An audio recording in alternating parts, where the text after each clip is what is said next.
बच्चों, कैसे हैं आप सब? उम्मीद है बढ़िया होंगे। आज हम इतिहास जो हमारा 9वां चैप्टर है इसका पार्ट 4 देखने जा रहे हैं। हमने इसमें मुगल साम्राज्य व उसका इतिवृत्त इस टॉपिक को पढ़ना शुरू किया है। इसके अंतर्गत हम उसके मुगल कालखंड के प्रमुख शासकों के बारे में जानकारी प्राप्त कर रहे हैं।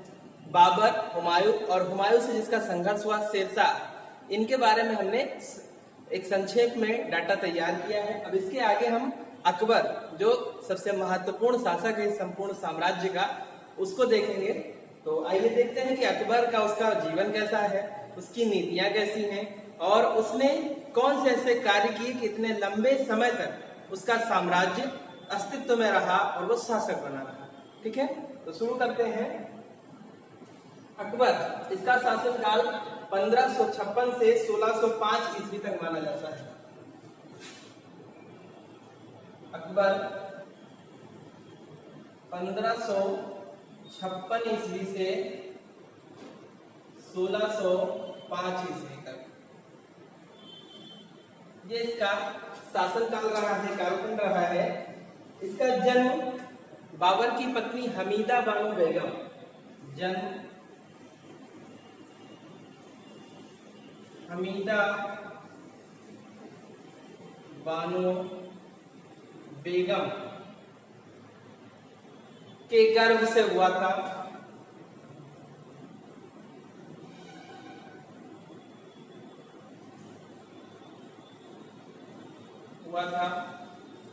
ठीक, इसका जन्म हुमायूं, यानी ये हो गई माता और पिता हो गए हुमायूं।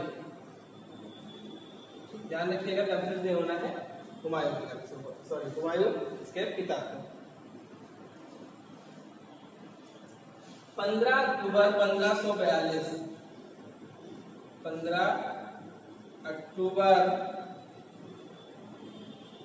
1542 इसका जन्म 15 अक्टूबर 1542 ईस्वी में हुआ था। और हमने देखा है कि हुमायूं अपना निर्वासित जीवन जीना शुरू करता है 1540 में, और 1540 से 1555 तक इसके साम्राज्य पर शेरशाह सूरी का कब्जा रहता है। यानी कि जिस समय यह निर्वासित जीवन जी रहा है उसी समय अकबर का जन्म होता है। ठीक, अब जब निर्वासित जीवन जी रहा है, कोई उचित स्थान नहीं है उसके पास रहने के लिए, तो ऐसी स्थिति में वो किसी की मदद लेगा, क्योंकि अपनी पत्नी को ज्यादा समय तक ट्रेवल नहीं करा सकता। इसीलिए उसने राजा जो थे, अमरकोट के राजा, अमरकोट के राजा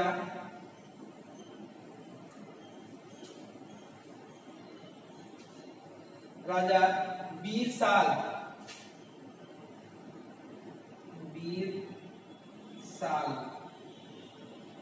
के महल जन्म हुआ।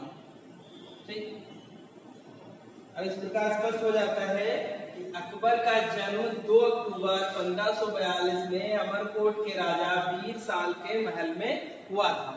ठीक है, चलिए अब इसके आगे बढ़ते हैं। 1552 ईस्वी में अकबर इन 1552 1552 ईस्वी में 9 वर्ष की आयु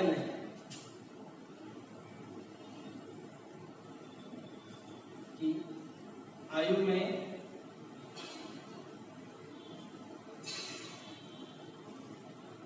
अकबर को एक व्यक्ति थे मुनीम खां,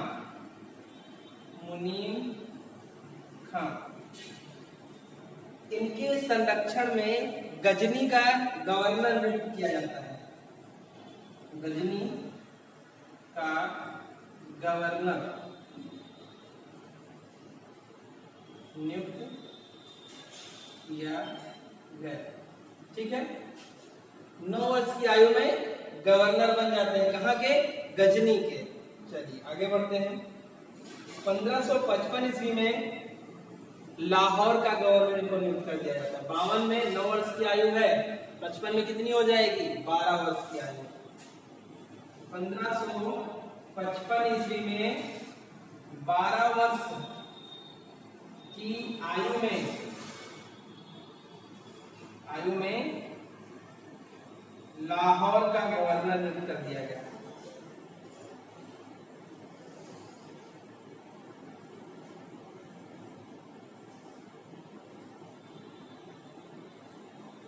ठीक, इस तरह से अकबर की शासन की यात्रा आरंभ होती है। 9 वर्ष की आयु में गजनी का गवर्नर और 12 वर्ष की आयु में लाहौर का गवर्नर। ठीक, हुमायूं की मृत्यु कब होती है? 1555 ईस्वी में होती है। ठीक, यानी कि जब हुमायूं की मृत्यु होती है तो उसमें कहाँ है ये? लाहौर के गवर्नर के पद पर है। चलिए आगे बढ़ते हैं।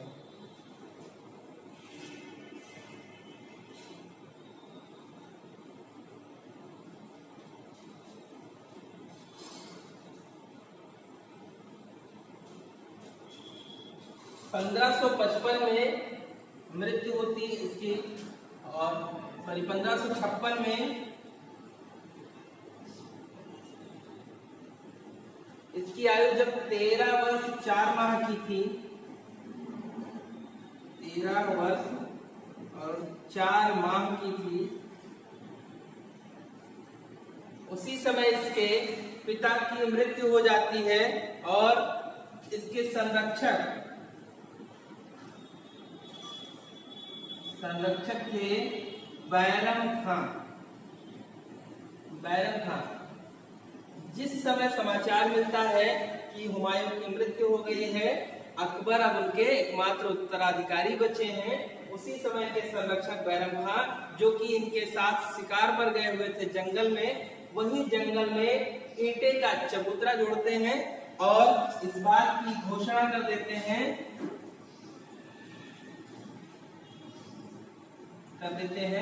कि आज से मुगलिया सल्तनत के जो बादशाह हैं वो अकबर हैं। ठीक, इस तरह से अकबर ने अपनी प्रशासनिक या शासन सत्ता की यात्रा 1552 ईस्वी में 9 वर्ष की आयु में आरंभ की। कहां पर? गजनी का गवर्नर बनके। ठीक, संरक्षण कौन दे रहा था? मुनीम खां। उसके बाद में 1553 में 12 वर्ष की आयु में लाहौर पहुंचते हैं गवर्नर बनकर, और इसके बाद में सीधे कालानौर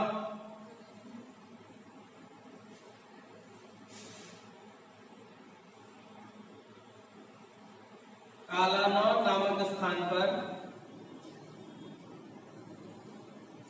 जब शिकार के लिए गए थे, वहीं पर सूचना मिली कि पिताजी की मृत्यु हो गई है, और इनके संरक्षक बैरम खां ने तुरंत ईंटे का चबूतरा जोड़कर इनको बिठाकर और इनके शासक होने की घोषणा कर दी। इस प्रकार से यह दिल्ली के उत्तराधिकारी 1556 ईस्वी में बन गए। ठीक, अब इसके बाद जब ये 1556 में दिल्ली के उत्तराधिकारी बने, तब इनकी आयु थी 13 वर्ष 4 माह की। तब ऐसी स्थिति में भी इनको कोई संरक्षक चाहिए होता था। ठीक, तो अगर संरक्षक चाहिए तो कौन होगा? वही संरक्षक इनका बना जो इनके साथ लाहौर में था। नाम था उसका बैरम खां। बैरम खां का बहुत बड़ा योगदान है अकबर को स्टैब्लिश करने में। ऐसा नहीं था कि अकबर जन्मजात से कोई योद्धा थे या अकबर के लिए हमेशा परिस्थितियां बड़ी अनुकूल रही हैं, ऐसा कुछ नहीं था। इनके साथ भी एक षड्यंत्रकारी समूह था, लेकिन बैरम खां जैसा नेतृत्व करता, बैरम खां जैसा समर्पित संरक्षक इनका था, इसीलिए ये स्टैंड कर पाए और शासन सत्ता में अपनी पकड़ मजबूत करते हुए एक लंबे समय तक शासक बने रहने में सफल हुए। ठीक है, तो इस तरह से हमने देखा कि अकबर कैसे अपनी विकास यात्रा को करता है और कैसे वह एक दूसरे हिंदू शासक के घर में जन्म लेने के बाद गजनी का गवर्नर, लाहौर का गवर्नर और फिर दिल्ली का गवर्नर बनता है। ठीक, तो आरंभ से ही परिस्थितियां इसके लिए कुछ न कुछ दैवीय रूप से अनुकूल रही हैं। ठीक है, तो अब आइए देखते हैं कि प्रशासनिक व्यवस्था या शासक बनने के बाद की कैसी इनकी स्थिति रही है, क्या कार्यवाही रही है, इन्होंने कैसी नीतियों का अनुसरण किया है, कौन सी नीतियां जो है अपनाई हैं, जिसके कारण इनके सिद्धांत और इनकी जो शासन सत्ता है वो दूरगामी सिद्ध हुई।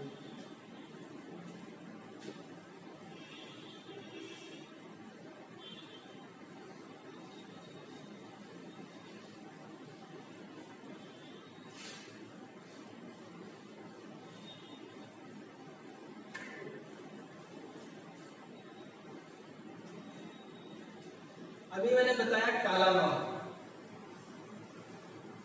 काला नौर सामान्य सा एक प्रश्न है।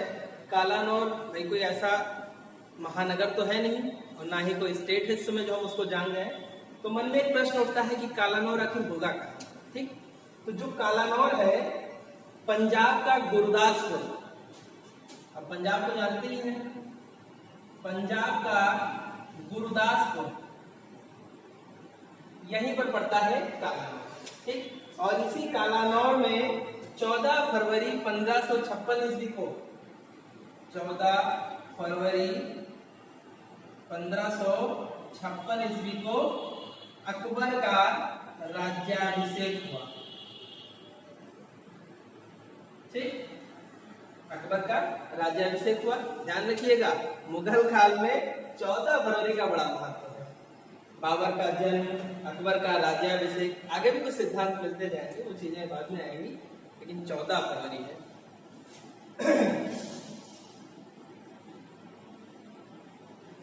बैरम खान जिन्होंने इनके राज्याभिषेक की घोषणा की थी, जो इनके संरक्षक थे उस समय, वह 1556 से 1560 ईस्वी तक इनके संरक्षक बने रहे। इनके संरक्षक बने रहे। ठीक, संरक्षक बने रहे, कंफर्म। 1560 के बाद ये जो है हरम, हरम वह स्थान जहां शाही परिवार की महिलाएं निवास करती थी।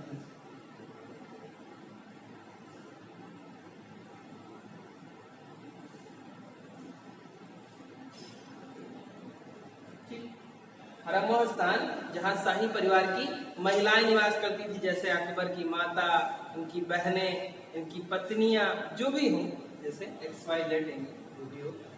तो यह 1560 के बाद से हरम के प्रभाव में चले जाते हैं, यानी इनकी शासन सत्ता पर इन महिलाओं की भूमिका अधिक हो जाती है। इनके द्वारा लिए गए निर्णय जो हैं वो ज्यादा इनके ऊपर आरोपित हो जाते हैं। कहने का मतलब है कि 1560 से 1575 ईस्वी, लगभग 15 साल, इस कालखंड में अकबर पर हरम का प्रभाव रहा। यानी कोई भी निर्णय लेना है तो यह ज्यादातर अपने बातों के लिए यहाँ की महिलाओं पर निर्भर रहते थे, उनके द्वारा बताए गए मान का ही अनुसरण करते थे।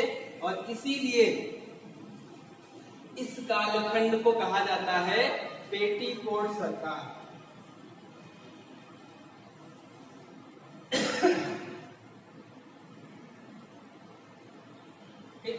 पेटीकोट शासन, सरकार नहीं कहेंगे, शासन। ठीक, ओके। अब आइए आगे बढ़ते हैं थोड़ा सा। बैरम खान कब से कब तक संरक्षक रहते हैं? 56 से 60 तक। तो अब ये देखना है कि एक नया लड़का 13 वर्ष 4 माह की आयु, आज वर्तमान में यदि देखा जाए तो शायद उसको अकेले चौराहे या रोड पर भी भेजना मुश्किल काम है।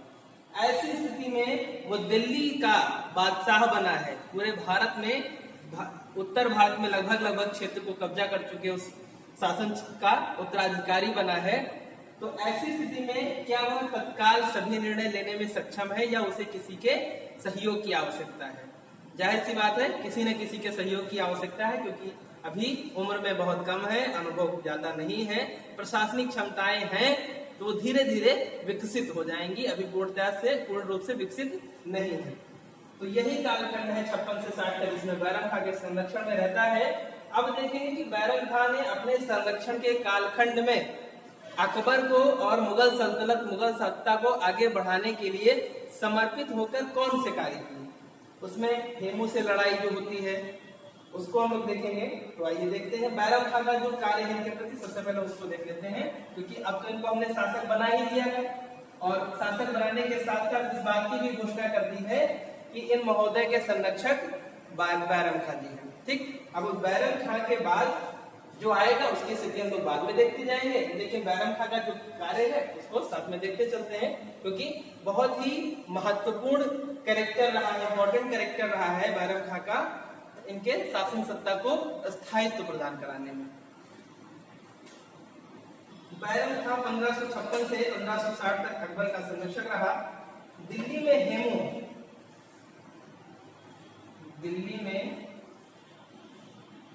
हेमू इसका ये हेमू जो था शासक थे मोहम्मद आदिल शाह, इनका सेनापति था। ठीक, मोहम्मद आदिल शाह का सेनापति था।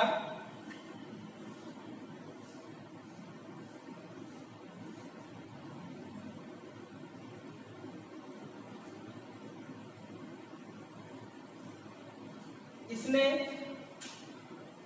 भाई शासन सत्ता तो आगरा से चलती थी, हुमायूं आगरा में रहते थे। दिल्ली जो था वहां पर एक गवर्नर था, दिल्ली में मुगल वंश का एक गवर्नर था जिसका नाम था तारदी बेग। इस तारदी बेग को हेमू ने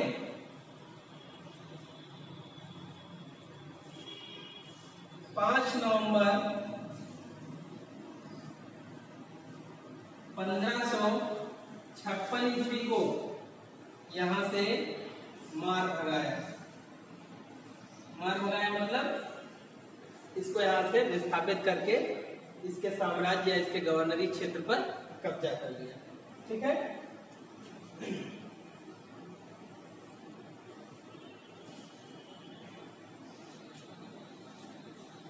एक मिनट ध्यान दीजिएगा, ये जो डेट थी ये 5 नवंबर में 1556 संभवतः मार्च या अप्रैल। ठीक, ऐसी स्थिति में जब अकबर शासक बन चुका है, अकबर का ध्यान इस पर गया, बैरम खां का ध्यान इस पर गया और इन दोनों ने रणनीति बनाई। बैरम खां के संरक्षण में अकबर ने 5 नवंबर 1556 ईस्वी में पानीपत में युद्ध लड़ा। ठीक, युद्ध लड़ा। इस युद्ध में बाबर की विजय हुई,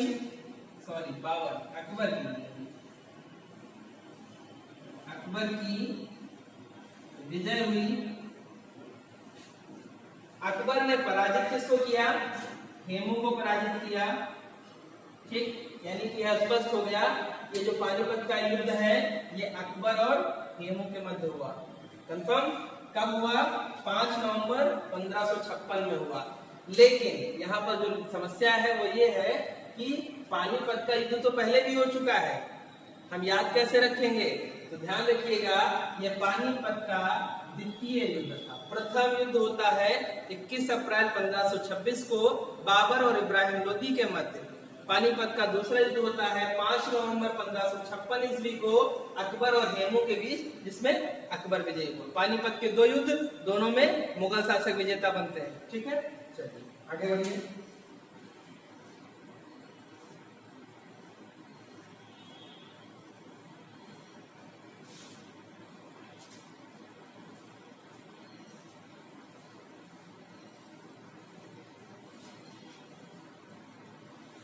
अब आइए देखते हैं कि अकबर के जो कुछ महत्वपूर्ण कार्य हुए हैं जो अक्सर प्रश्न पूछे जाते हैं। तो अकबर के महत्वपूर्ण कार्य,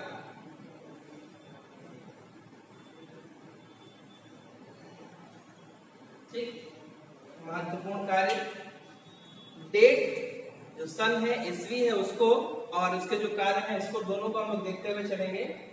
तो 1562 ईस्वी, इस कालखंड में दास प्रथा का अंत होता है। दास प्रथा का अंत, ठीक।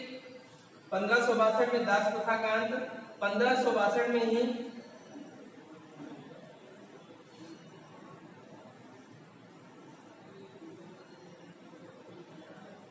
धर्मदल से मुक्ति। अभी मैंने बोला था कि 1560 से 75, तो ये 1560 से 75 नहीं, 1560 से 62 ईस्वी थी, जिसमें हरम का प्रभाव रहा है। हरम का प्रभाव रहा है, जिसे पेटीकोट शासन कहा गया है, ठीक है, ध्यान रखिएगा। ये 75 ना होगी, ये 62। 1563 ईस्वी में तीर्थ यात्रा कर समाप्त, तीर्थ यात्रा कर समाप्त किया।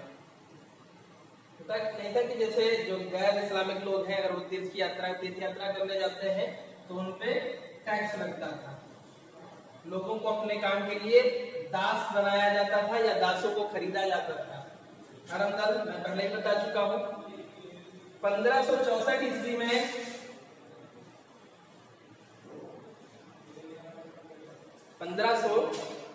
ईस्वी में जजिया कर समाप्त हुआ।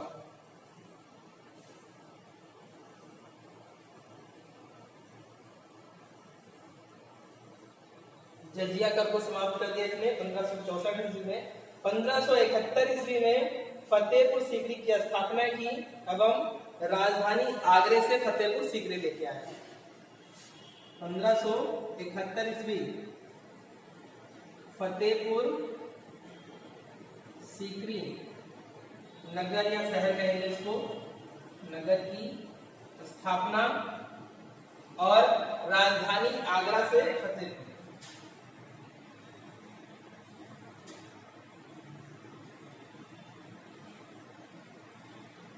आगरा से फतेहपुर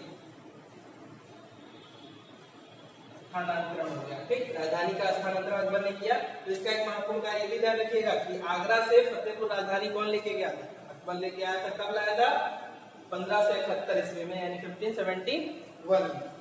1575 ईस्वी में इसने इबादत खाने की स्थापना की। इबादत खाने को आगे हम लोग डिटेल में पढ़ेंगे, उसको समझेंगे। एक वो ऐसा चाहता था कि कोई ऐसा धर्म बने जिसमें सभी के सिद्धांतों को शामिल किया गया हो, लेकिन उसके पीछे जो उसकी मानसिकता थी वो यह थी कि वो स्वयं को एक धर्मगुरु बनाना चाहता था, क्योंकि शासक के रूप में तो उसने उपलब्धि प्राप्त कर ली थी, बड़े विस्तृत क्षेत्र का वो शासन का अधिकारी बन गया था।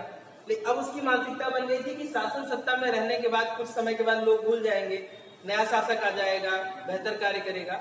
यदि हम ईश्वर की श्रृंखला में निकल जाएं, यानी ऐसी श्रेणी में निकल जाएं जिसका जुड़ाव धार्मिक हो जाए, तो हम आजीवन रहेंगे। तो यही था कि अकबर में इन्हीं सारी चीजों को, लेकिन इन सिद्धांतों को वो पर्दे के पीछे रखता था, कार्य वो दूसरी तरह से करता था, लेकिन उसके उद्देश्य दूसरे होते थे। वो कूटनीतिक कार्यों के माध्यम से अपने आप को स्थापित करना चाहता था। तो 1575 ईस्वी में इबादत खाने की स्थापना। इबादत का मतलब होता है प्रार्थना या प्रे करना, और इबादत खाना मतलब इबादत करने के लिए जो स्थान निर्धारित किया गया हो, उसकी बात हो रही है। 1589 में मजहर की महज घोषणा।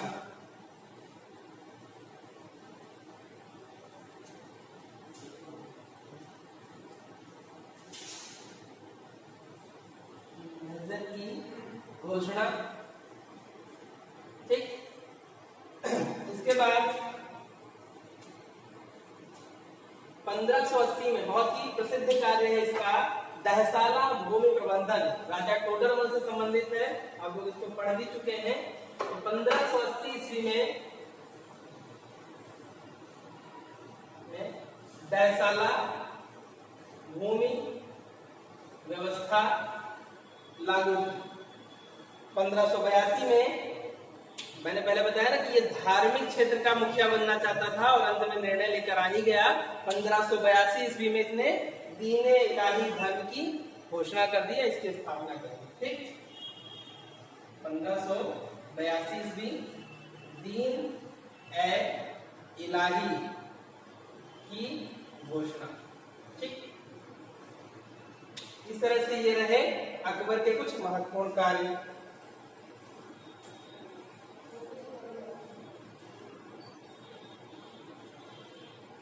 अब इसके द्वारा कुछ स्थापत्य जो महत्वपूर्ण है, जो निर्माण कराया गया, उसको देखेंगे एक बार।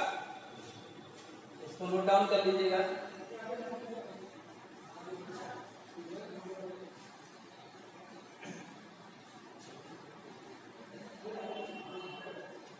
स्थापत्य कला के क्षेत्र में अकबर की महत्वपूर्ण कृतियां। स्थापत्य कला के क्षेत्र में अकबर की महत्वपूर्ण कृतियां। ठीक, कौन कौन सी महत्वपूर्ण कृतियां हैं, हम लोग इसको देख लेते हैं शॉर्ट में। आगरे का किला, सॉरी आगरे का लाल किला, आगरा का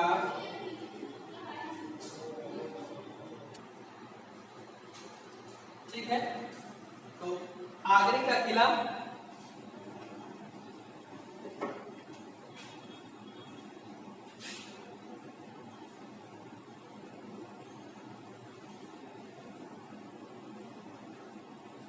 ठीक।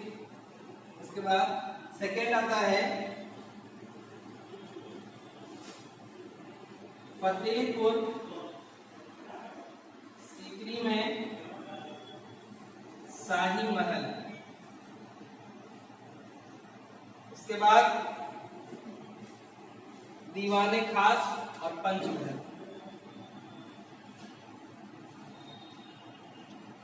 दीवाने खास, पंचमहल, बुलंद दरवाजा, बुलंद दरवाजा, इलाहाबाद का किला व लाहौर का किला।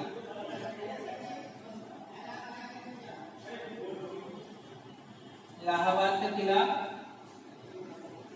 लाहौर का किला। ठीक है बच्चों, इतना हम लोग अकबर के बारे में पढ़ेंगे, फिर उसके बाद जहांगीर में आएंगे। थैंक यू, नेक्स्ट वीडियो आगे।